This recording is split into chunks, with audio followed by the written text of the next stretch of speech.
Welcome to Monkfield Park Primary School in Cambourne. I'm Tom from the Council's Communications team. I'm joined by Councillor Pippa Halings. Hi Hello, Pippa. Tom. You're the chair of the Climate and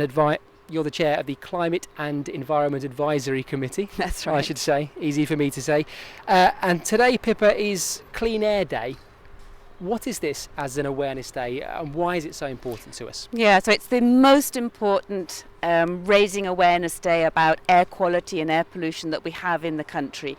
And it's run by a charity called Global Action Plan, together with the government and the Ministry of Environment and other charities as well.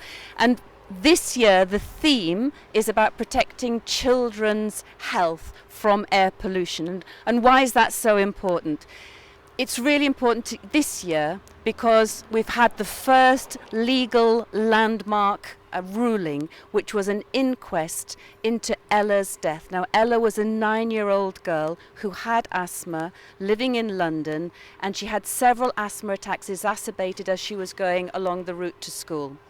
And eventually, unfortunately, she died of one of those asthma attacks.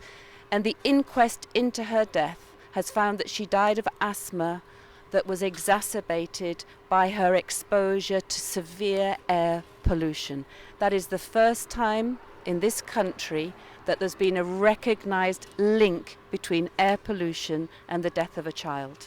So that's why we now need to show everybody how important it is to keep our air quality good and healthy for our children, and that's why Clean Air Day has got this year children's health as its theme. That sets out very explicitly, doesn't it, just why having good quality air is important.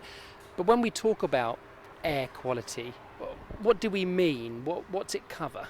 Yeah, and it's just, well, it's a measure of everything that we're breathing at the moment. Is it good and clean, or is it dirty? And if it's dirty, how dirty, and with what kind of pollutants, is it dirty? And that's measured particularly by the monitors that we've got here, Tom, that you'll have been hearing about, which are to really help us understand what's the air quality now, and if there are any changes in that air quality. And the pollutants come from all different sources, so it's really good to understand that as well. And, the biggest environmental threats to public health are air pollution and climate change, and they come from the same sources. So those are coming from burning fossil fuels for energy, for heating, for industry, for transport, and even, in the wood-burning stoves that we've got in our homes, they're burning fossil fuels as well. But what these instruments will also pick up are these tiny particulates that you can't see. And these are PM 2.5, PM 1, or even smaller than that. And they're caused by vehicle transport. And they could come from the braking fluids, the tyres, wearing down the tyres as well. And so they also come from, for example, the particulates that come out of incinerators and burning, and again, the wood-burning stoves. So that's what we're picking up. That's what's determining, how good or not our air quality is. And these air quality monitors are doing just that, aren't they? They're tracking what the quality of air is like in South Cambridgeshire. What is it like overall? What are the figures and what's the data from our monitors telling us about the air quality here in South Cambridgeshire? Yeah, so, if we looked at the evidence, what we would say is that air quality across South Cambridgeshire is generally good. We wouldn't have anything to worry about. Now, that's being measured against the national average. And so against national average, we shouldn't be too worried because the air quality is pretty good. But we also know that the World Health Organization has said there are no safe thresholds for some of these pollutants, particularly those fine particulates that we were talking about. So we want to do better than that. We want to be able to reassure people that we're better than that we're not just saying that it's lower than national average. Our new air quality strategy is saying we'll not only maintain that good standard, we'll improve it, because any kind of pollutant could exacerbate a chronic lung or asthma condition in any child. So actually, we want to just make sure across the district, given all of the growth that's happening, that we're making sure it doesn't get worse. And that leads me on nicely to my next question then, Pippa. What does the council do when it comes to air quality? What are the actions that we are taking to track and improve it here? Yeah, and I think this is something that quite a lot of people don't know. the council, South Cambs District Council, has a really important role to play in ensuring our air quality. So the council is responsible for monitoring, for making sure that really the air quality is not only staying good but is improving, which is our new target. So by setting up the monitors around the district, and we're actually changing the monitors that we're using to be able to pick up all types of pollutants, but also in terms of our planning policy.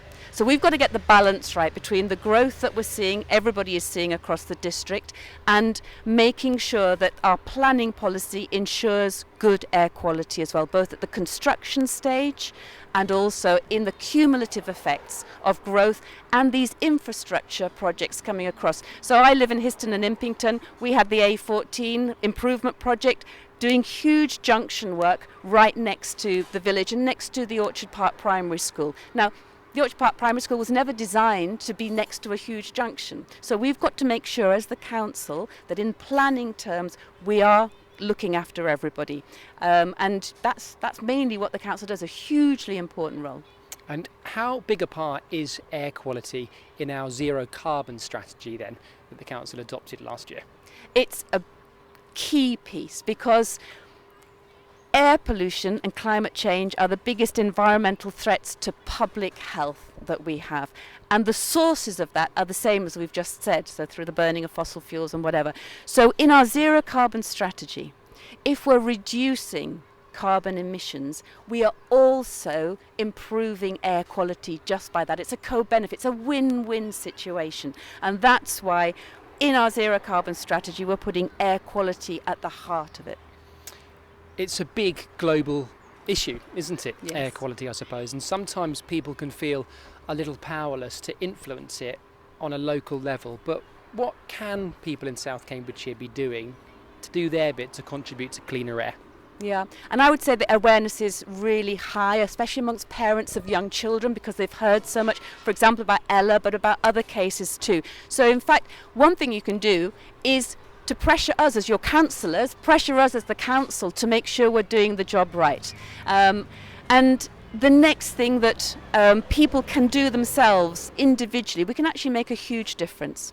So as we heard, some of the sources of that dirty air and of the particulates comes from cars. So I was just talking to the children today from Eco Council, and they've had their assembly. And so I was saying, what are the things that we could do? And they said, don't leave the engine running when you're not using the car. And we call that idling. It's a bugbear. It's a big problem, isn't it? It's a huge problem. And most of us probably do it. So, it's when it's cold out there and you get the car and you leave it running to warm it up a little bit. Or it may be, especially outside schools like this, where, you're waiting to pick somebody up. And so you've just got the engine running while you're waiting to pick somebody up outside a supermarket. But it's the worst thing possible. So the next time that you're in your car or see with somebody else in their car and see that the engine is still running when you're not moving, think about Ella and all of the children and the fact that they've got very, very sensitive and developing airways, and this is one of the most damaging things for them. You can feel it, can't you, when you walk past a car, particularly when it's cold and the engine is belching out fumes. You can notice it, can't you? It's horrible. And so I think the other thing the kids were saying is just use the car less. We're hearing about the kids, so they walk to school, they bike to school. So, making sure you've got active travel for all of us. That's really important as well. And there's a really difficult one, which is, the wood-burning stoves that have become a real favourite because it feels cosy. It feels like you're going back to nature almost. Especially in winter. Especially in winter. But they've turned out to be one of the real pollutants, and especially in densely populated areas. And so that is one of the things that we're going to have to, make sure that we reduce the use of. And also just in general, as we say, turn things off. Don't leave things plugged in because they are using energy. That energy is coming from fossil fuels mainly. So again, we're contributing to air pollution. And I suppose ventilation as well will help improve the quality of air indoors, won't it? Particularly at the moment in the world that we are living in, the importance of the airflow. Yeah, I think we've learned more than ever. For example, it's only safe to be in a building that we understand now. If you're in a school, you need to have the windows open, you need to have the ventilation, and that's because of the potential for COVID to be hanging around the air.